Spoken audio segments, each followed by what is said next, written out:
নমস্কার। সকল দর্শক ও শ্রোতা বন্ধুদের জানাই আমার আন্তরিক ভালোবাসা ও শ্রদ্ধা। পাওহারি বাবাকে স্বামীজি খুব শ্রদ্ধা করতেন, তাকে দর্শনও করেছেন। স্বামীজি শুনেছিলেন পাওহারি বাবার কুঠিয়ায় একবার এক চোর ঢুকেছিল।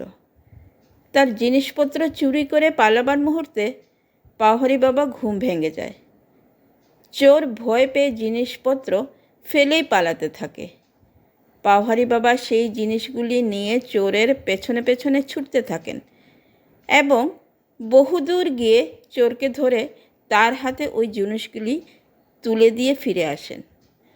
স্বামীজি যখন হিমালয়ে যান, এক সৌম্যদর্শন সন্ন্যাসীকে দেখে আকৃষ্ট হন।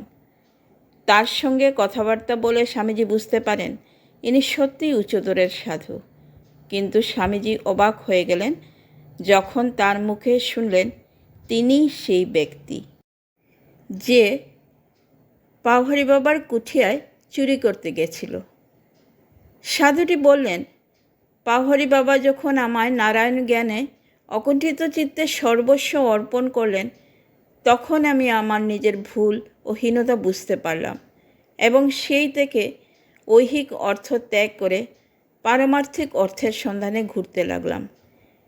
এই দৃষ্টান্ত স্বামীজির মনে গভীর রেখাপাত করেছিল। এই সাধুর কথা মনে রেখেই পরবর্তীকালে তিনি বলতেন, পাপীদের মধ্যেও সাধুত্বের বীজ লুকিয়ে থাকে। পরিব্রাজক জীবনের আর একটি ঘটনা। মিরাটে এসে স্বামীজির দেখা হয়ে গেল আরও কয়েকজন গুরু ভাইয়ের সঙ্গে। তারাও সন্ন্যাস গ্রহণ করে পরিব্রাজক বেশে ঘুরছিলেন। সকলে মিলে এক জায়গায় উঠলেন। স্বামীজির খুব পড়াশোনার অভ্যাস। এক গুরু ভাই প্রতিদিন স্থানীয় এক লাইব্রেরি থেকে তার জন্য বই নিয়ে আসেন। মোটা মোটা বই, কিন্তু স্বামীজির তা একদিনেই পড়া হয়ে যায়। তাই পরদিন সেই বই ফেরত দিয়ে নতুন বই আনতে হয়। লাইব্রেরিয়ানেতে ভাবলেন স্বামীজি লোককে দেখাবার জন্য পড়ার ভান করছেন শুধু। স্বামীজির গুরু ভাইয়ের কাছে তিনি এই সন্দেহের ইঙ্গিতও দিলেন। স্বামীজি একথা জেনে একদিন নিজে সেই লাইব্রেরিয়ানের কাছে হাজির হলেন এবং বললেন, আমি সব কটা বই ভালো করে পড়েছি। আপনার সন্দেহ হলে আপনি যে কোনো বই থেকে যে কোনো প্রশ্ন করে দেখতে পারেন। লাইব্রেরিয়ান তাই করলেন। স্বামীজি সব প্রশ্নের উপযুক্ত উত্তর দিলেন।